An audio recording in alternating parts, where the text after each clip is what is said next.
Olá, bem-vindo a mais um Vitrine Empresarial Podcast. Eu sou Rafael Sarmento, a gente está recebendo um convidado incrível. Ele é mestre em Direito, ele é especialista em cidadania luso-portuguesa e também especialista no direito do consumidor.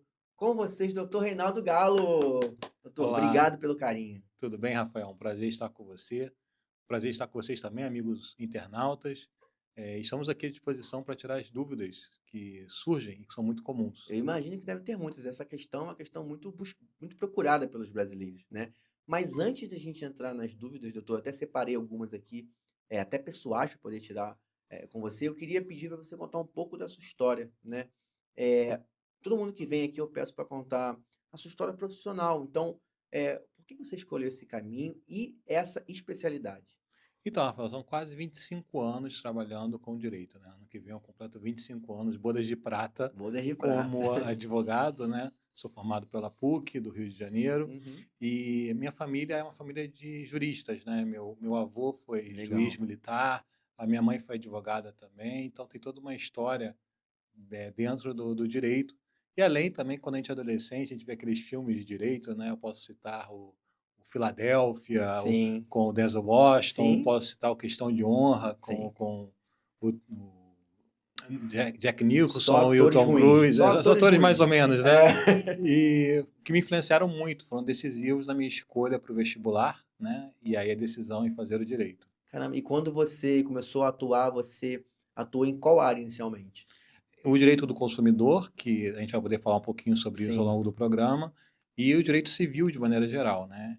Eu tive grande influência da minha mãe, que já era advogada e já trabalhava na área, e aí nós começamos trabalhando aí nessa área do direito do consumidor, especialmente no juizado especial cível, que é o campeão, né, de ações, né, é sim, por onde as pessoas entram com mais ações. sim. E em qual momento, doutor, essa relação Brasil-Portugal entrou na sua carreira profissional? Eu sempre tive um grande carinho por Portugal, eu estudei na Espanha, então era muito comum eu pousar no aeroporto de Sim, Lisboa, sim. fazendo escala ali naquele aeroporto, além de ter o meu sócio, Roberto Guedes, que atua no nosso escritório no Porto. Então veio aí o convite, veio aí o interesse de estarmos atuando juntos, e aí eu atuo junto com ele aqui no Rio de Janeiro e na cidade do Porto, em Portugal. Que legal.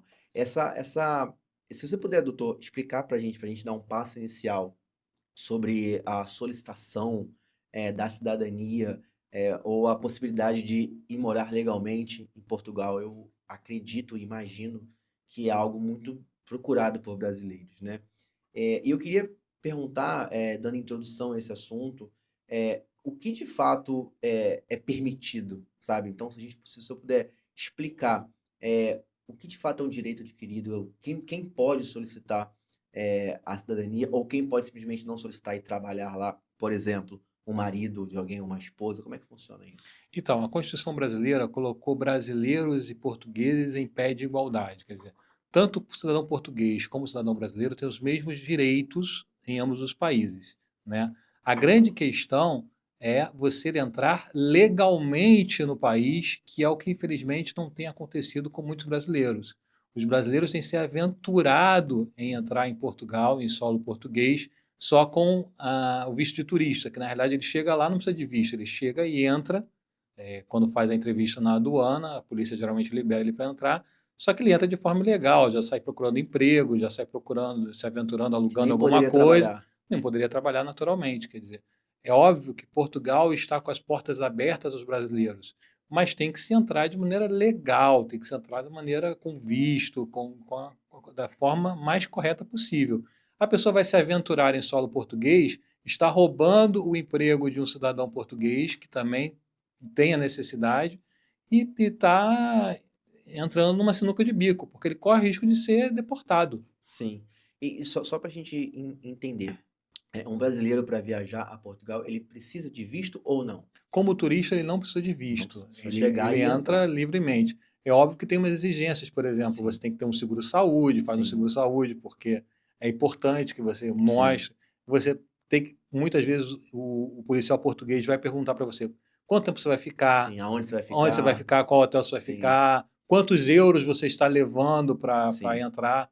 Que é a mesma pergunta, a gente tem que falar isso também, que a Polícia Federal faz para qualquer estrangeiro que entra aqui no Que entra Brasil. aqui, sim. Então, quer dizer, ao chegar no aeroporto de Guarulhos ou chegar no Tom Galeão. Jobim, ele vai ter o mesmo tipo de pergunta. Sim, Então, quer sim. dizer, aí está a paridade dos direitos, né? Então, da mesma forma como a polícia portuguesa tem essa preocupação com aquele cidadão, aquela pessoa que está entrando no seu território, a nossa Polícia Federal tem a mesma Também preocupação tem. com quem está entrando no nosso Sim. território. E a gente não pode chegar lá, dizer que vai passear e procurar um trabalho. Exatamente, Essa é a exatamente. grande questão. Essa é a grande questão. Daí os brazucas, como tem se chamado os brasileiros que estão lá ilegalmente, têm criado problemas para o próprio país, Eu Portugal. Porque imagino. quando você entra ilegalmente, você está usando o sistema de saúde português. Ao contrário, por exemplo, se nós estamos entrando legalmente, contratamos um seguro de saúde aqui, vamos ser atendidos por um hospital credenciado ao seguro de Sim, saúde. Quer dizer, as pessoas têm que ter isso em mente. Quer dizer, a aventura pode ser muito mais cara do que a sim, pessoa está pensando. sim. Existe uma confusão na minha cabeça, doutor, sobre cidadania, nacionalidade e naturalização. E eu imagino que quem está em casa também deve ter essa dúvida. Então, se você puder passar um pincel para a gente sobre a diferença. A cidadania é o que você adquire. Nós nascemos cidadãos brasileiros ou nascemos cidadãos portugueses. Sim, Existe o que nós chamamos de ius solis, que é quando você nasce no território, ou ius sanguine, que é quando você é herdeiro, você é parente direto daquele cidadão. Então, por exemplo, eu sou filho de pais brasileiros, mas nasci, por exemplo, na Itália, eu, pelo ius sanguine, pelo sangue, eu posso ser considerado brasileiro, porque eu sou filho de pais brasileiros mesmo tendo nascido fora do território brasileiro, mesmo tendo nascido na Itália, por exemplo. entendi. E o ius solis é quando você nasce no território. E aí eu sou cidadão brasileiro porque nasci no Brasil, nasci no Rio de Janeiro, nasci em São Paulo. É mais ou menos isso. A cidadania se adquire através dessas duas formas, geralmente, né? A naturalização é o que vai garantir a você uma nova cidadania, se for o caso. Hum, Então, por exemplo, o neto de português, por ser neto de português, vai ter direito à cidadania portuguesa, caso ele requeira e faça isso. Então, ele vai se naturalizar cidadão português. caramba. Inclusive, a minha próxima pergunta está muito pautada nisso, doutor. A gente escuta muita coisa na rede social, muita matéria que a gente vê. E aí eu quero te fazer uma pergunta muito importante para esclarecer de fato. É verdade isso que todo brasileiro tem direito à cidadania portuguesa? Né, isso é famoso fake, é fake news. Não é todo brasileiro que tem direito à cidadania. Como nós colocamos inicialmente, existe uma equiparação de direitos. Então, por exemplo, eu, brasileiro, posso, através do Enem, que é o nosso Exame Nacional do Ensino Médio, prestar o Enem e concorrer a uma vaga na Universidade de Coimbra, por causa de um acordo comercial, um acordo Aham, institucional entre entre esses os dois países. países. Isso não quer dizer que ele vai ser um cidadão português. Ele pode, eventualmente, estando e preenchendo uma série de requisitos, estando no solo português por um tempo, legalmente, como nós Sim, colocamos anteriormente, sim, vir a adquirir a cidadania sim, portuguesa. não como turista, E né? não como turista, Entendi. exatamente. E existe, doutor, algumas regras comuns que é uma pergunta, se existem essas regras comuns de direito à cidadania, porque eu já escutei alguns casos assim, porque o meu avô, você mesmo acabou de dar um exemplo, porque o meu avô, porque o avô do meu pai, sabe? Ou então o meu pai direto, beleza? Quais são as regras e se forem muitas, qual é o convencional? O convencional é: eu sou neto de português, sou filho de português. Se eu o sou, eu tenho direito a requerer essa cidadania. Se eu não o sou, aí você pode tentar de outras formas de cidadania, mas o mais comum, que é através da árvore genealógica, quando a gente monta a árvore, é o neto do português ou o filho do português. Ou ainda, um cidadão português tem um filho com uma brasileira, e aí, por ser filho, né, o filho Sim, desse português vai tentar a cidadania portuguesa. Isso seria o mais comum. Pelo casamento, a brasileira que casou com o português pode adquirir também a cidadania portuguesa. Então, quer dizer, tem uma série de requisitos que, assim, depois do internauta que tiver curiosidade e quiser me procurar, a gente sim. pode tirar essas dúvidas com mais calma. Perfeito. Esse era um ponto que eu queria perguntar sobre isso. Então, só para a gente entender, normalmente vai até. Normalmente não, vai até os avós. né? E Exatamente. aí, independente de quem, pode ser os avós do seu pai, por Por exemplo, ou da exemplo, sua sim, mãe, por sim, exemplo, né? exatamente. Então, vou dar um exemplo aqui, se a minha mãe, ela é neta de português, né? E aí ela vai lá e exerce e passa a ser uma cidadã portuguesa também. Isso me dá o direito? Te dá o direito desde que você requeira, não é Sim, algo automático, né? entendi. Você precisa preencher os requisitos e requerer. Hoje em dia, o mais comum é você requerer no próprio em Portugal, porque é muito mais rápido do que passar pelo consulado. O consulado também tem uma série de exigências legais. O ideal é você tentar conseguir essa cidadania diretamente do tribunal português, e aí, claro, auxiliado por um advogado habilitado. Eu queria até, Rafael, com a sua autorização, Claro. fazer um grande alerta. Cuidado com os picaretas. E aí, eu falo muito sério isso, porque se você entrar na internet, você vai ver várias pessoas vendendo a cidadania portuguesa. Não, eu consigo a cidadania portuguesa rapidinho para você. É mole de conseguir. Não é bem assim. Tem que se examinar os documentos, tem que se apostilar esses documentos. Então, cuidado com a picaretagem. É sempre bom ver quem é que está oferecendo, que serviço que é esse. Procure um advogado, de Sim, preferência um advogado como eu, que é luso, brasileiro, que tenha autorização para atuar nos dois países, porque infelizmente tem profissionais que estão fazendo com que as pessoas gastem muito dinheiro, vendam um sonho que não é real e a pessoa acaba entrando pelo cano. caramba. E existem óbvio que existem as pessoas que têm o sucesso e existem pessoas que dão entrada e não têm o sucesso. O que que você percebeu que são os erros mais comuns de quem não tem o sucesso? Primeiro, como eu disse anteriormente, é a ilusão de que você vai conseguir a cidadania Entendi. mole mole. Não existe almoço grátis, como a gente É, costuma dizer aqui no Brasil. Não existe solução rápida. Então, assim, qual que é o passo principal? Monte a sua árvore genealógica. Veja quem é seu avô, veja quem é o seu pai. Ele morou em Portugal, ele nasceu em Portugal. Onde está o seu antepassado mais próximo em Portugal? Em que cidade que ele viveu?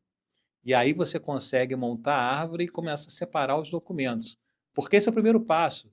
Se você não separar muito bem os seus documentos, se esses documentos não forem apostilados, que é passar por um cartório brasileiro para que seja feita pelo Tribunal de Haia, você não vai conseguir a sim, cidadania, vai acabar entrando numa burocracia e não vai resolver o problema. sim.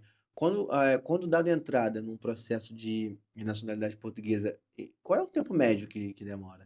Olha, essa é a pergunta que todo mundo me faz e eu, infelizmente, digo assim, não tenho como prever. Foi muito mais rápido, só que o número de pedidos de naturalização tem crescido a cada dia em solo Imagino. português.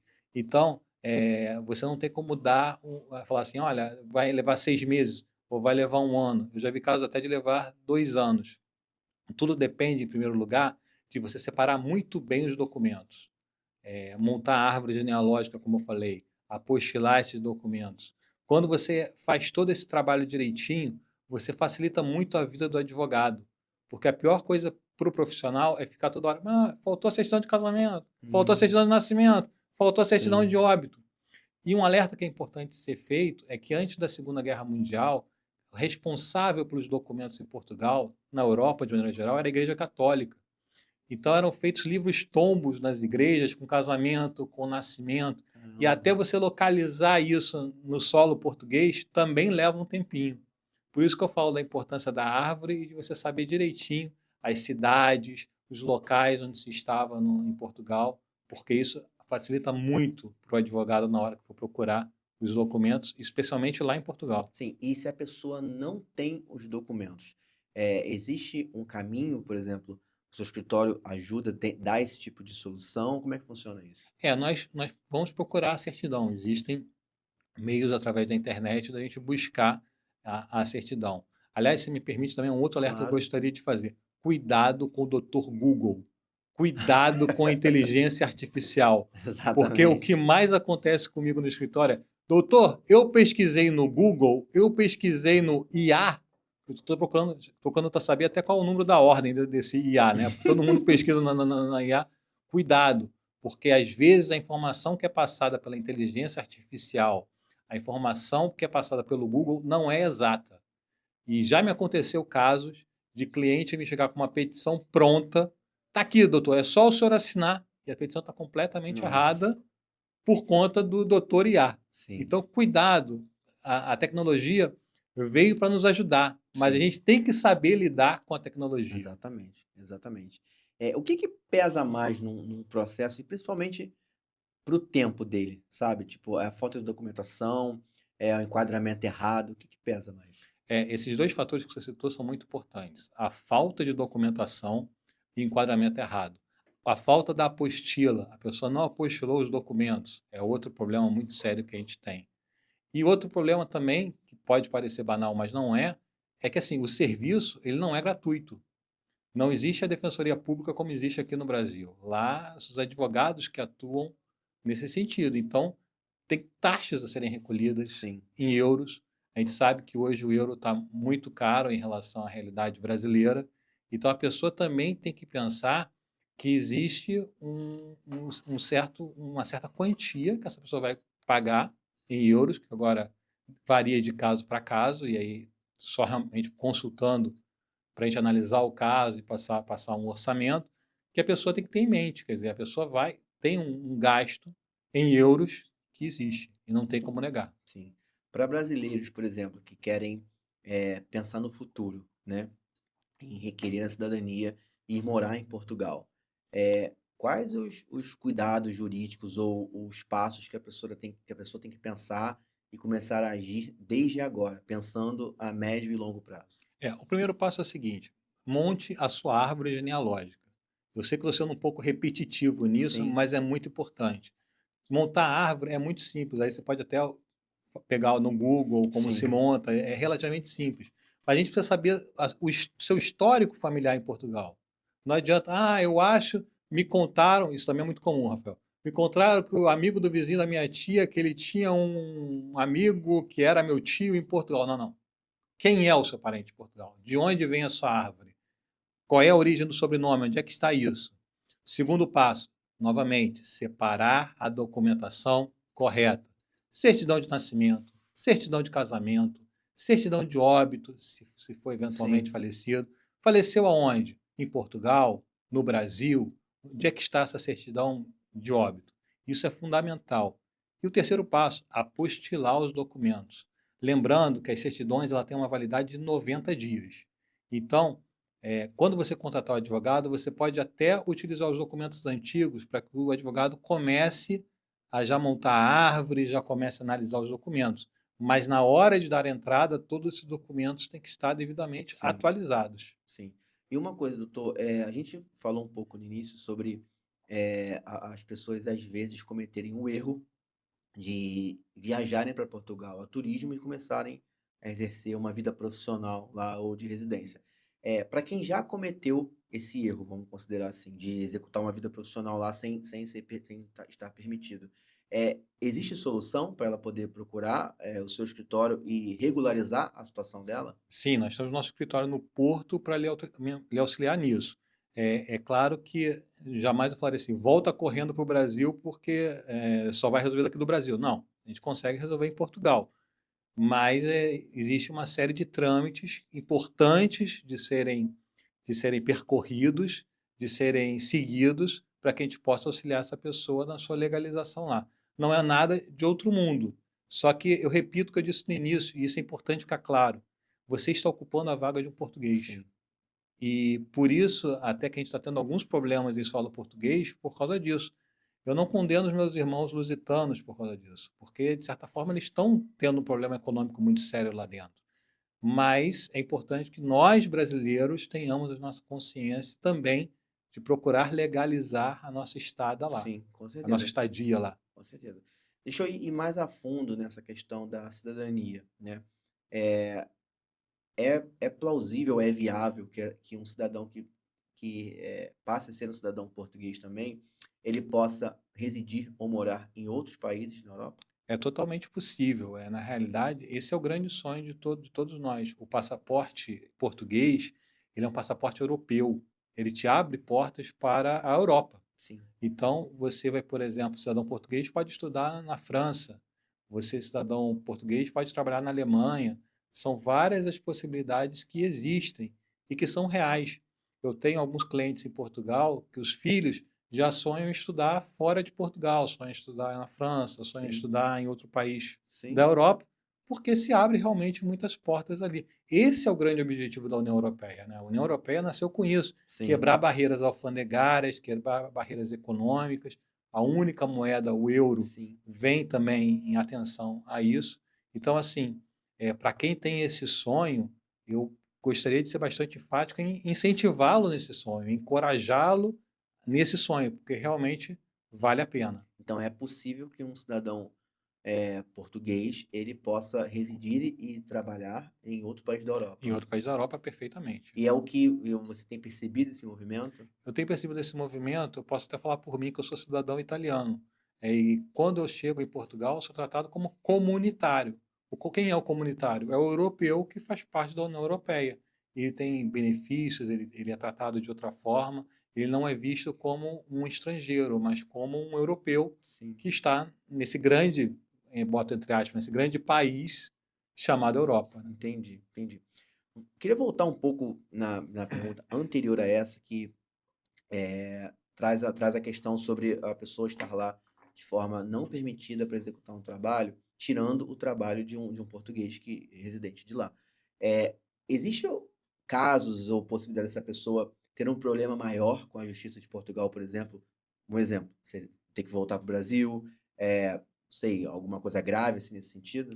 Existe sim, a sua pergunta é muito pertinente.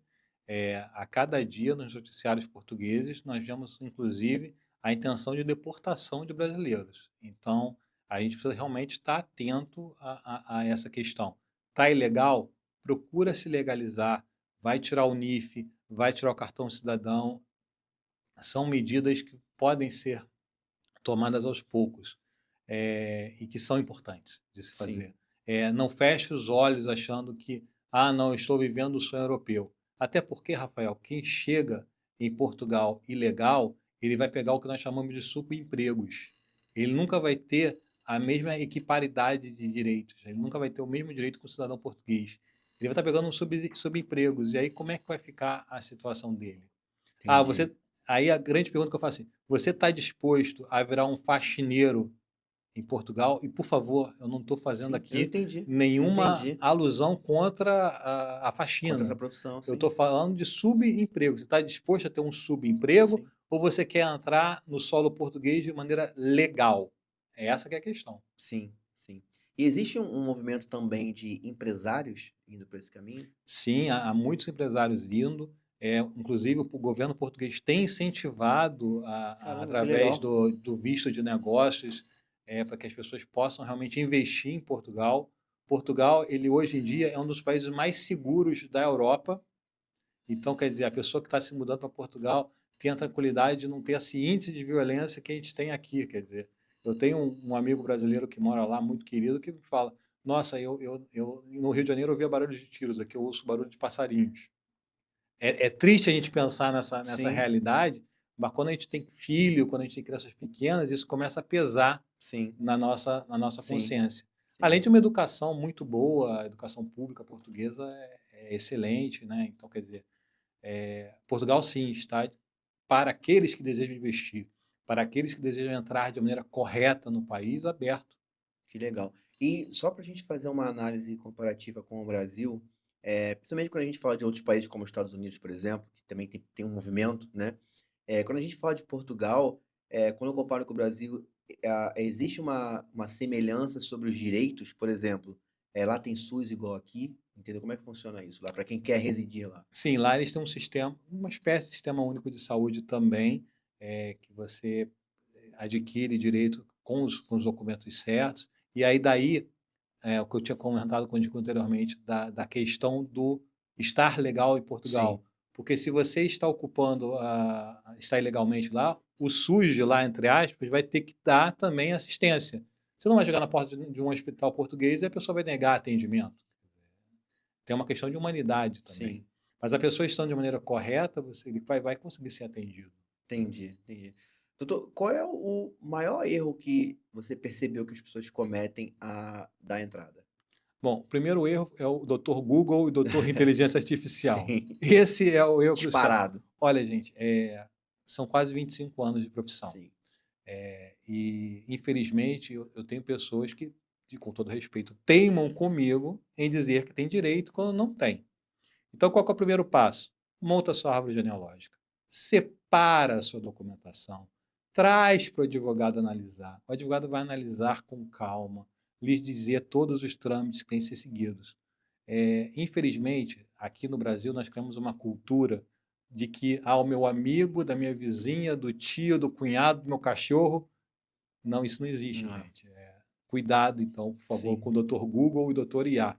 Eu sou totalmente a favor da tecnologia. Uso a tecnologia. sim.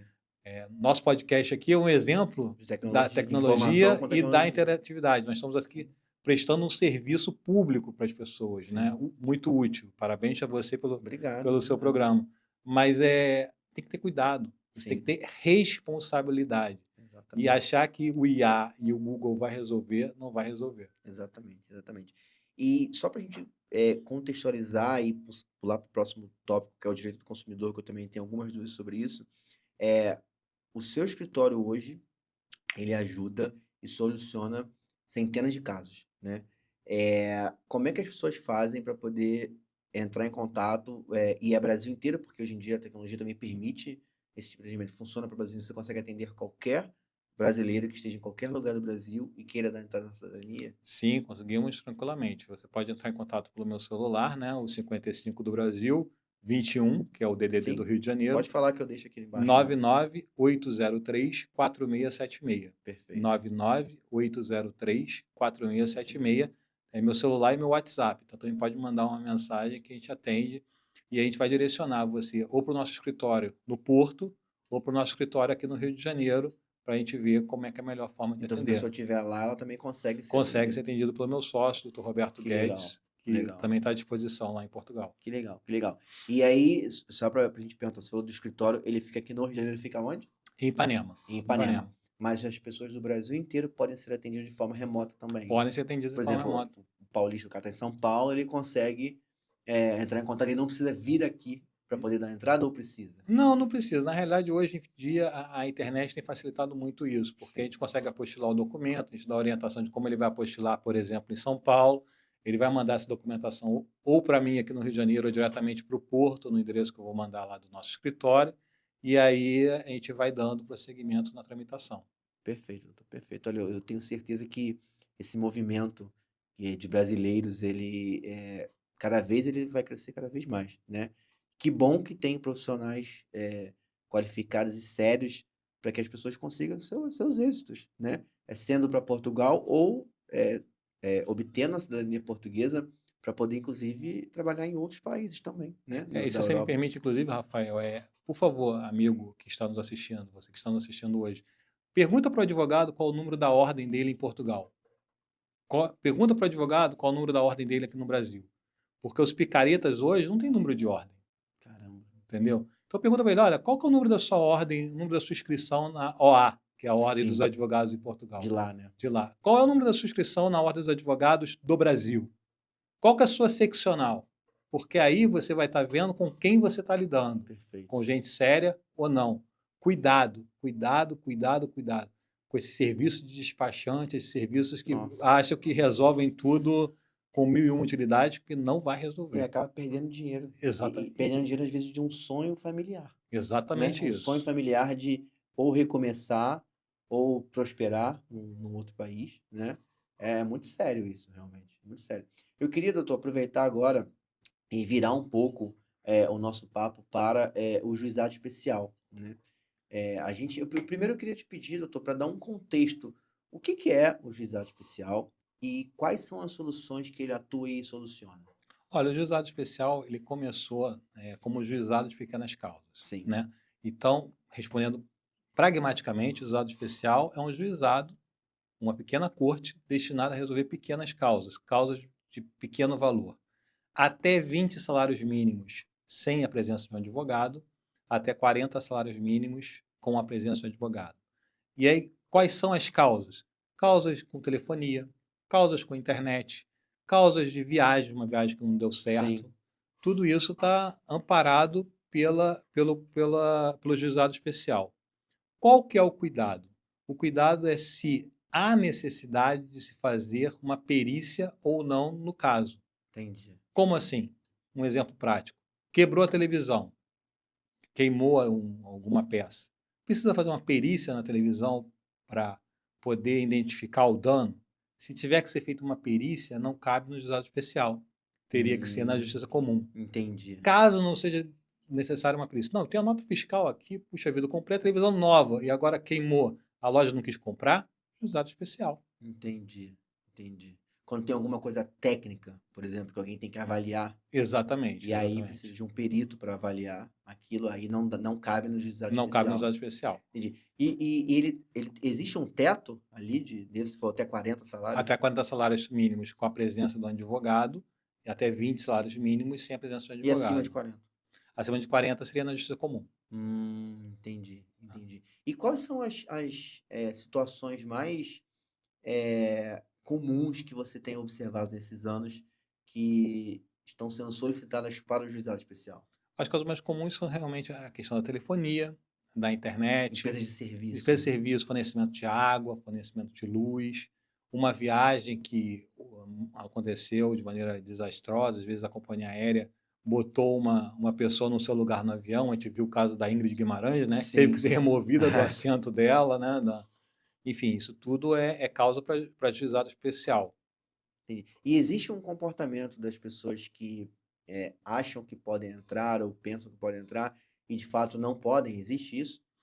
O que os juízes têm entendido, o tribunal tem entendido é o seguinte: é um aborrecimento comum? É um aborrecimento que não te causa uma grande frustração? É algo que você pode suportar? Se é algo que você pode suportar, não é causa para juizado. O seu dano moral, que é o que gera no juizado, Entendi. não vai ser avaliado de maneira que você entre com uma ação. O que acontece? Infelizmente, nós falamos de maus profissionais no início. Sim. Maus profissionais têm orientado as pessoas a não entra com a ação, não a gente ganha, é ganho fácil.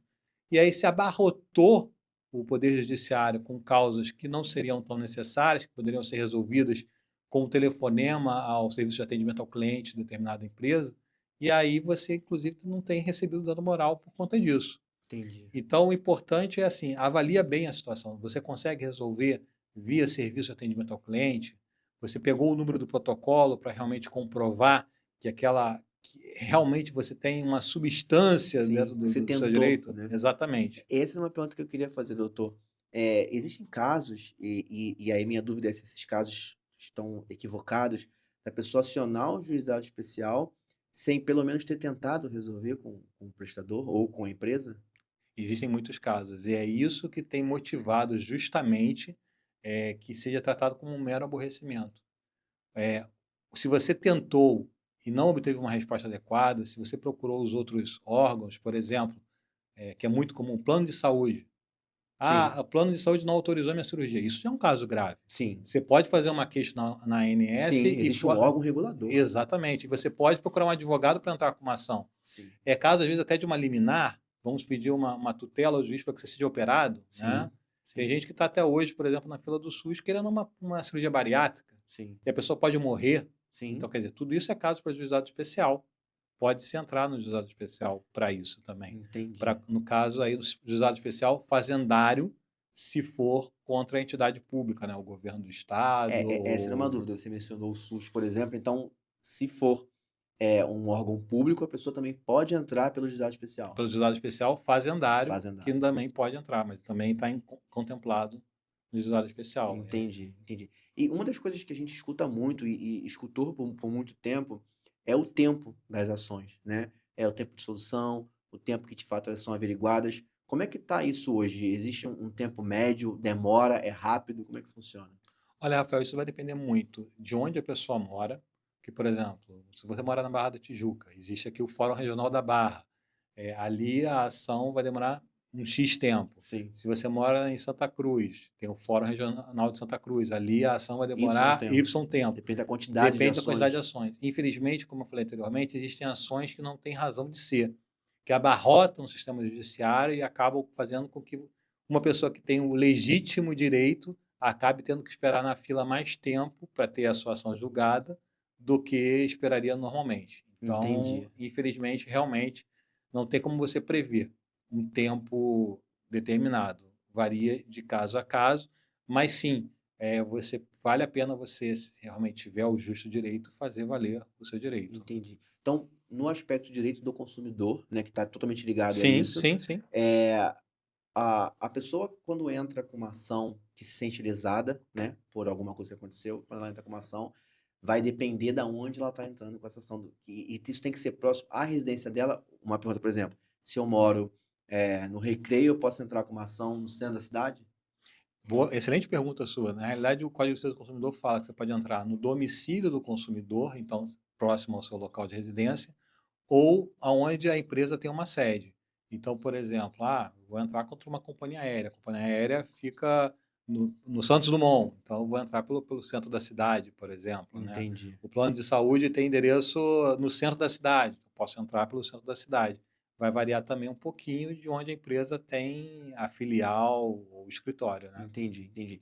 E aí, uma outra pergunta, doutor, quando a gente entrando no detalhe ainda do direito do consumidor, eu já escutei, não sei se é verídico, que quando uma ação ela é perdida, existe custas dessa ação, né? Custas jurídicas, não tem a ver com o advogado, né? Como é que funciona isso? A pessoa, quando perde uma ação, ela tem que pagar as custas? Isso é real? Isso acontece? O juizado especial, ele veio para, num primeiro momento, dar o atendimento gratuitamente. Então, Tá, você não paga para entrar com uma ação. perfeito. Ao contrário da justiça comum, onde tem a taxa judiciária, tem Entendi, taxa de oficial de justiça, e você paga tudo isso dentro do que a gente chama de guia de recolhimento. Então, nesse primeiro momento, a pessoa não paga para entrar com a ação. No final da ação, geralmente os juízes têm decidido por não condenar em custas e honorários. Geralmente, cada parte fica responsável por arcar com pelos seus pelos custos. seus custos.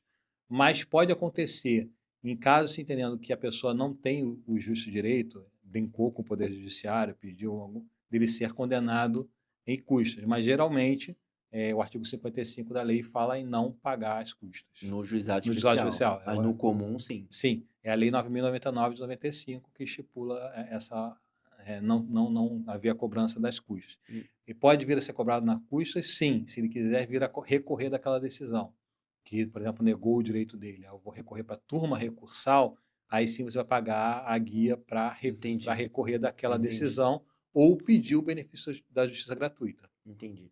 E aí, mais uma dúvida, doutor, continuando de direito do consumidor. Eu entrei, por exemplo, eu entrei com uma ação contra uma empresa porque eu me senti lesado por alguma questão, né? Existe a audiência, né? E existe a audiência de conciliação, me corrija se eu estiver errado, né? O que que é isso? O que que é de fato essa audiência de conciliação? Então, quando você entra com a ação no juizado especial, a primeira iniciativa é já marcar a audiência. Então, você já sai dali, quando você entrou com a ação, com a data da sua audiência marcada. Vai ser dia tal, horário tal, naquele lugar. Isso é o que nós chamamos de audiência de conciliação. Perfeito. Para facilitar o andamento do processo, essa audiência de conciliação, no mesmo momento, caso não haja acordo, já é convertida em AIJ, Audiência de Instrução e Julgamento, no Hum, mesmo ato. Então, por exemplo, você chega perante o juiz e o juiz pergunta: olha, tem acordo?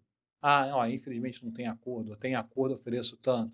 Não tem acordo, quem está sendo acusado, né, por exemplo, de ter falhado, isso. oferece um acordo por um dano moral ali, né? Exatamente. Ou, olha, tudo bem, eu errei, furou o pneu, vou trocar o pneu de graça. Estou dando Sim, aqui um exemplo sim, só sim. para facilitar. E aí, chega-se a um acordo ou não. Não se chegou a esse acordo, o juiz vai analisar os fatos, vai ler a resposta da outra parte, que nós chamamos de contestação, que é a resposta, a defesa da empresa, geralmente, né? Uhum. E aí vai marcar uma data para dar a sentença. E não é feito na hora. Geralmente não. Geralmente ele marca uma data para dar a sentença. Tá. E essa data da sentença, é tanto, a empresa, né, e o consumidor que se sente lesado tem que ir também nesse julgamento? Não, não precisa ir. Na realidade, não é feito um novo julgamento. Já sai a sentença, é publicado no Entendi, Diário Oficial, a pessoa já tem acesso à sentença. Ele só marca uma data para a pessoa ter um norte. Olha, dia, sei lá, 20 de abril, 20 de entendi, maio, vai entendi. ter a sua Vai ter a sentença. sentença.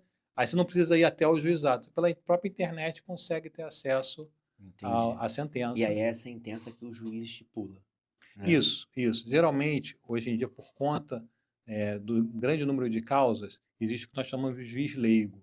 O sim, juiz leigo, ele não é um juiz concursado, não é um juiz do Tribunal de Justiça, ele é vinculado sim ao Tribunal de Justiça, presta concurso, mas não é um juiz togado, como a gente sim, costuma dizer. Mas vai fazer a sua audiência, vai dar a sentença, e aí o juiz togado, né, o magistrado, vai homologar, vai dar a chancela dizendo, olha, cumpra-se de acordo com esse entendi. projeto de sentença que foi feito pelo juiz leigo. Entendi, entendi. E quando a gente fala de empresas, e principalmente de grandes empresas ou de pequenas empresas, existe um comportamento ou existe alguma questão dessas empresas não cumprirem com o que foi determinado pelo juiz? Ah, isso é muito comum de acontecer, e aí o advogado vai entrar com a execução.